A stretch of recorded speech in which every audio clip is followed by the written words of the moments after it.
थोड़ी सी चर्चा पूज्य गुरुदेव के जीवन की करते हैं।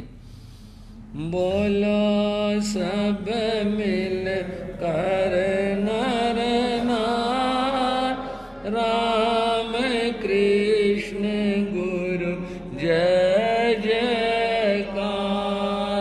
बोलो सब मिल कर नर नार राम कृष्ण गुरु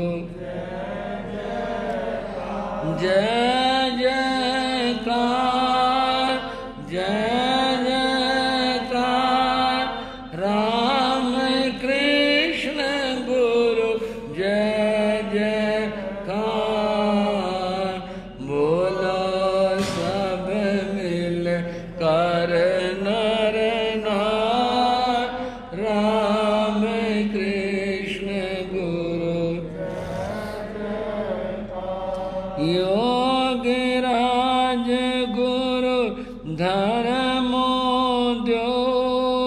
नेत्रों ने पहचानी जोर। योगराज गुरु धर्मोद्योत नेत्रों ने पहचानी जोर। छोड़ दिया नशे वर संसार राम कृष्ण गुरु जय जयकार।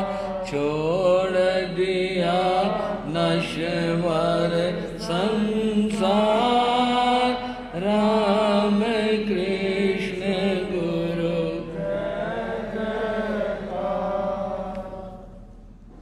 आपने सुना कुछ जैन साथियों के साथ रामकृष्ण गुरुदेव योगीराज के पास पहुंचे थे। साथियों ने कहा था चल तू हमारे गुरुओं के पास चल, वो समाधान देंगे तेरा।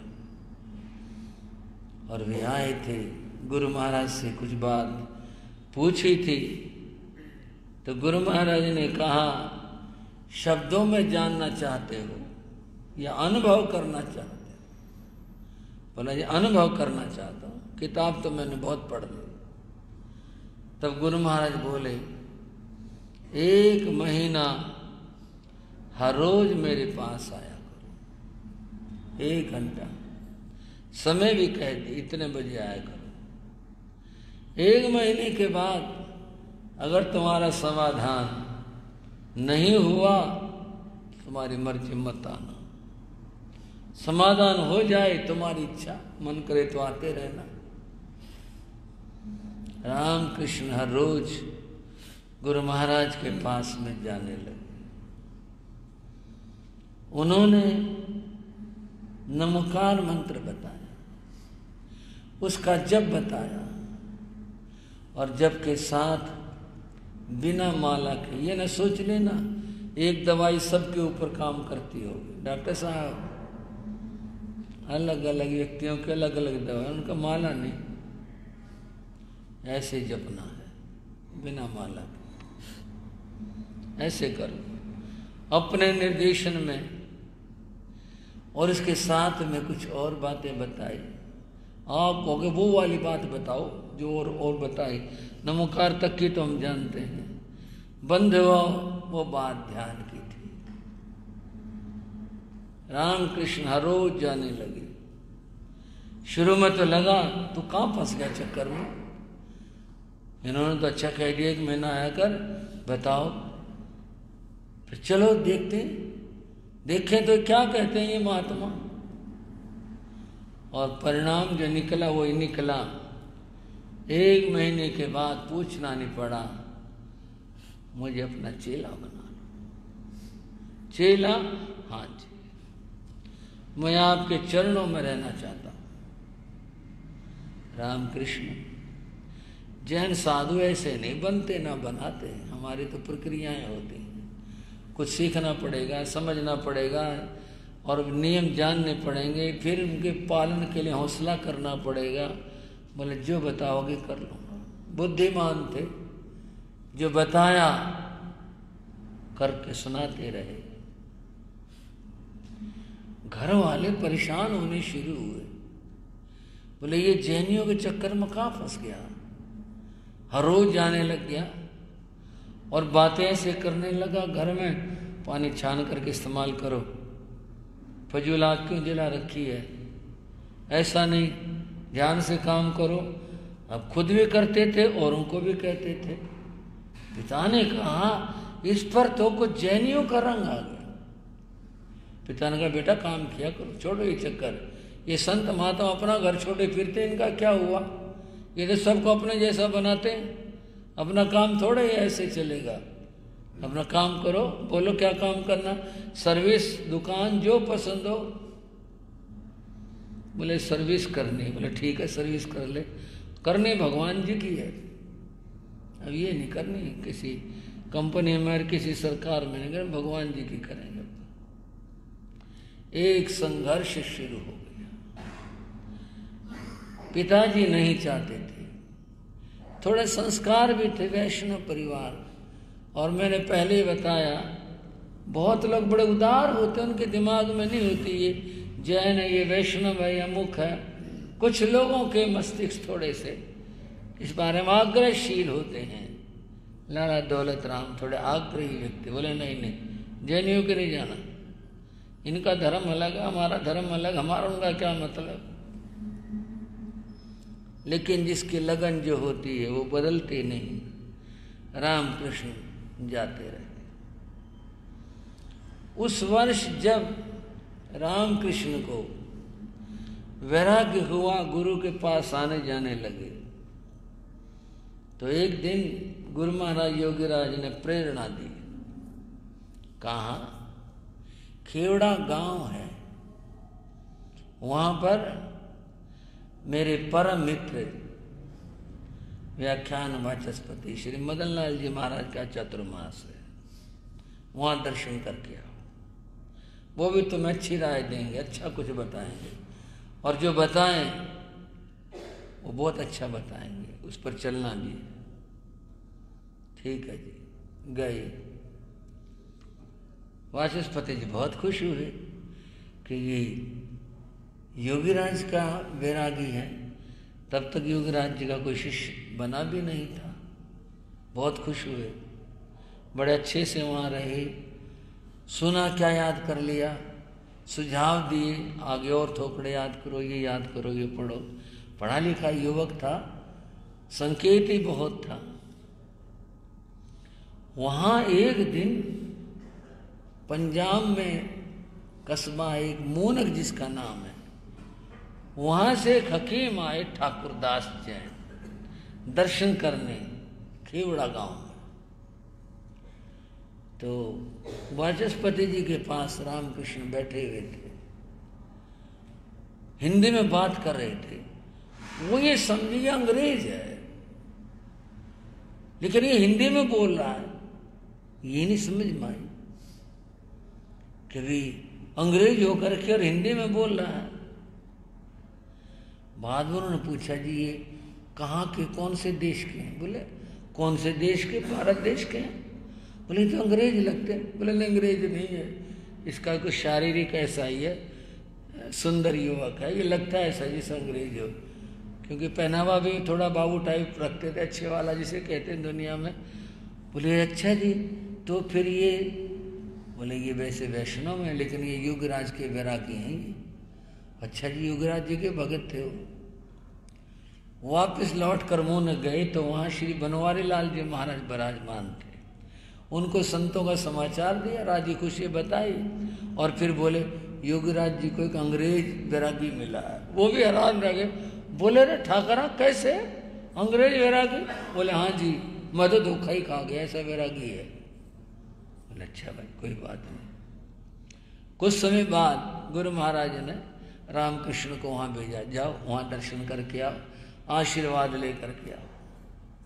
बड़े संतों की ये विशेषता होती थी कि वो बांध करके नहीं रखते थे, और मन में इस बात का डर नहीं था कभी वैरागी इधर उधर हो जाए, इस बात का भय नहीं था। वहाँ तो ये था आशीर्वाद लेकर के आएगा, इस बात की बात थी। हमारे को भी गुरु महाराज ने भेजा था, योगराज जी ने, कई जगह दर्शन करने के लिए। मैं वाचस्पति जी महाराज के दर्शन करके आया और श्री सुदर्शन लाल जी महाराज के यहाँ भेजा, पंजाब के श्री प्रेमचंद जी महाराज के पास भेजा और महान तपस्वी श्री फकीर चंद जी महाराज के पास भेजा। तो जा दर्शन करके आ, आशीर्वाद लेके आ और कह के आना कि जी मेरी दीक्षा पे आना, निमंत्रण दे के आना। बड़े संतों की विशेषता होती थी और कि वैरागी को आशीर्वाद मिलेगा, अच्छा इसका ज्ञान बढ़ेगा, कुछ होगा। समय तो हो गया पर रहा नहीं जा रहा। गुरु महाराज ने मेरे को तपस्वी फकीर चंद जी महाराज के दर्शन करने भेजा। उस समय टोहाना में थे।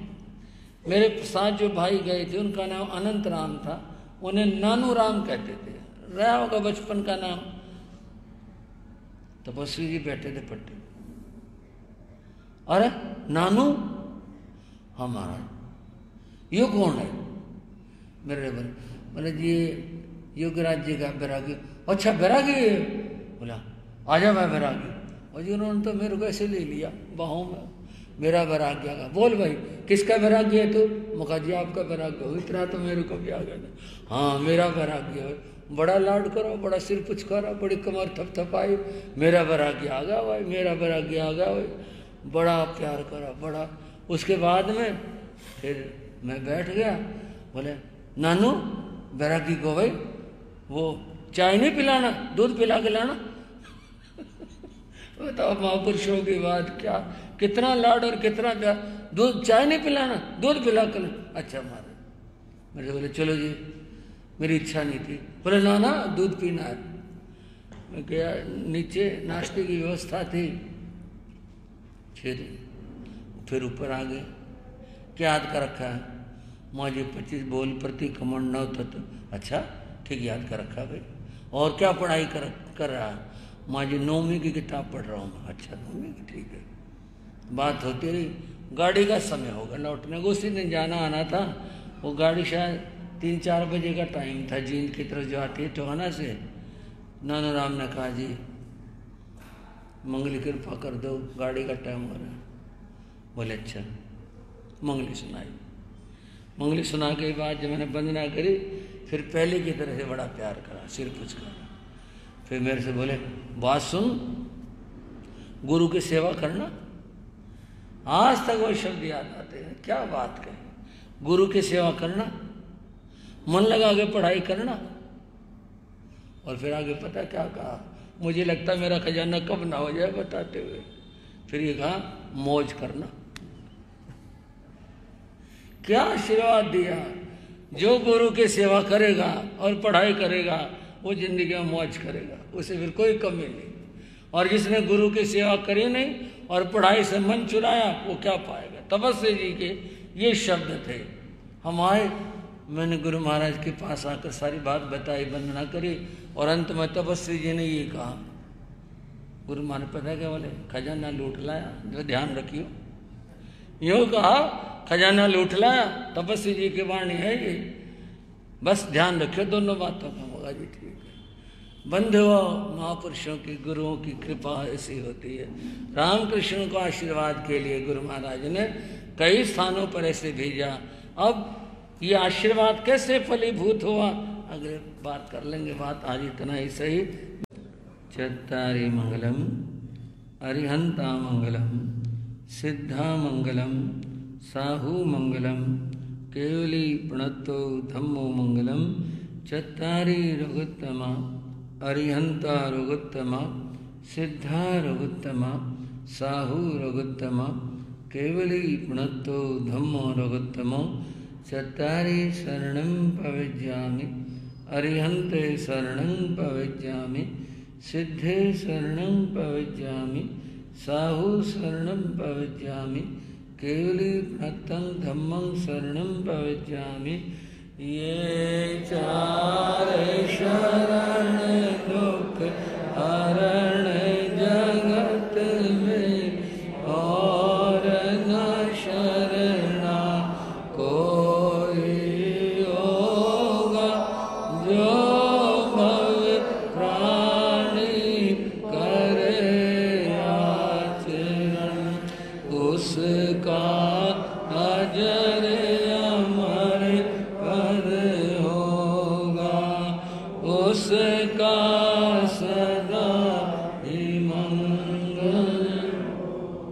मंगल आशीर्वाद, मंगल आशीर्वाद, मंगल आशीर्वाद।